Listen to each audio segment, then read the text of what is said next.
Hi guys, this is FD for SearchFact.tv and good morning, good afternoon, good evening, wherever you are. I'm here to look into the feud, if you want to call it that, within the Ethereum ecosystem with specific reference to layer 2s. So we'll be exploring Ethereum's layer 2 landscape at the time of recording, what's genuinely enhancing Ethereum, and what or who may be mining the Ethereum ecosystem for personal gain. That's what we want to jump in. But before I jump into this, guys, please know that I am not a financial advisor. If you do require financial advice, please approach someone who's actually trying to give you financial advice. The information contained in this video is just for educational as well as entertainment purposes. So let's come back to Ethereum's layer 2 networks, which have surged, now holding over 200 billion in TVL and processing approximately 2.5 million daily transactions, covering approximately 85% of Ethereum's transactions post Denkun upgrade. But it also comes with 95% in lower fees. So those who are transacting on the Ethereum network are benefiting from lower transaction fees compared to the transaction fee battles of 2021. This time around is so different. So what are the competing technologies for Ethereum? You've got optimistic rollups, where you've got Arbitrum that I deem as the market leader with approximately $10.7 billion in TVL, 4,000 transactions per second, and it's dominant in DeFi and NFTs. Next, you got Optimism, which also utilizes optimistic rollups, hence the name Optimism. $6.2 billion in TVL, 2,100 TPS, driving innovation via its superchain and public goods funding, integrated with Base, which is Coinbase's on layer 2. And the other competing technology is ZK rollups. So you got ZK Sync, Starknet, Polygon, ZK EVM. This technology, ZK rollups, does boast instant finality, massive throughput. You're talking of between 5,500 to 10,000 TPS, near EVM compatibility. ZK Sync's EVM equivalents achieved 98% gas savings compared to optimistic layer 2s or optimistic rollup based layer 2s. ZK Sync technology or ZK rollups, that technology does win when it comes to transaction fees, but you're talking of 3 percentage points. It depends on the magnitude of your transaction, by the way. What's the size, how big is it, and so forth. Next, let's look at material benefits versus cannibalization. What I'm calling cannibalization is here where layer 2s are coming in into it. Ethereum's lunch, they're not bringing any additional value, but to benefit from Ethereum, the ecosystem. So let's start with the benefits of these technologies that are actually enhancing the broader Ethereum ecosystem. So we've got scalability and cost. Layer 2s are massively scaling Ethereum throughput while maintaining security, innovation, and adoption, where support for DeFi, NFTs, gaming, identity, and public goods funding programs are in progress. There is also an element of interoperability fostered by these layer 2s. You've got efforts like the superchain and cross L2 bridges that aim to seamlessly provide asset flows or channels for asset flow. But you've got some risks that we cannot ignore. You've got fragmentation, where layer 2s are competing for same developers, users, and liquidity, and that may end up leading to stalling overall growth. That's something that is going to be considered as a risk. There is also the independence drift, where some layer 2s evolve into standalone chains, risking security compromises and siphoning from Ethereum. I think Polygon actually managed to do that, because now I think it's a side chain rather than a layer 2. I can see the likes of maybe Base and Optimism, and also maybe even Arbitrum. They might end up going it on their own. That's quite possible. And let's look at some of the comparative summary between these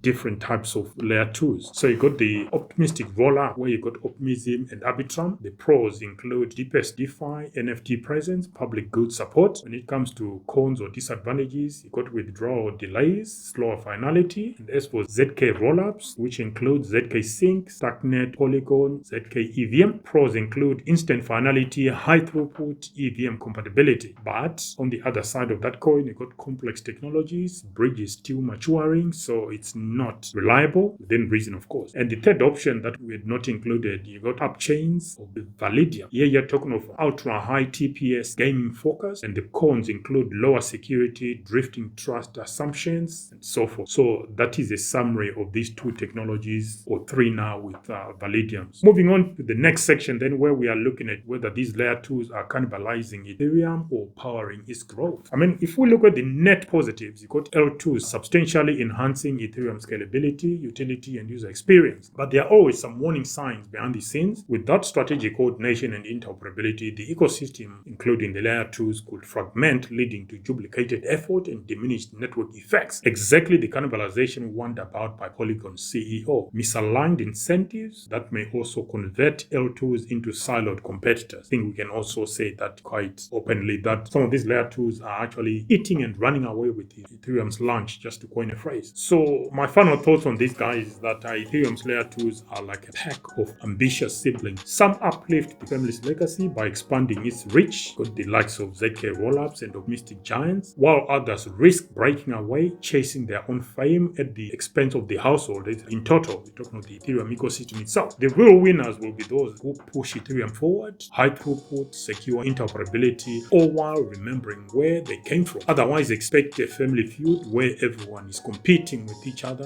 more than the outside world. So the competition that will end up destroying Ethereum might actually come from within, not from outside. It won't be Solana. Solana might come in and make that fatal punch, but the damage will have been done from within. Anyway, guys, those are my thoughts as far as the feud that is brewing or that has been taking place or brewing within the Ethereum family. What do you think about my analogy of the family feuds when it comes to Ethereum and its ecosystem of layer 2s and the wider implications to the Ethereum ecosystem as a whole? Let me know in the comment section, guys. Until the next one, FD for STRK.TV signing out for now. Bye.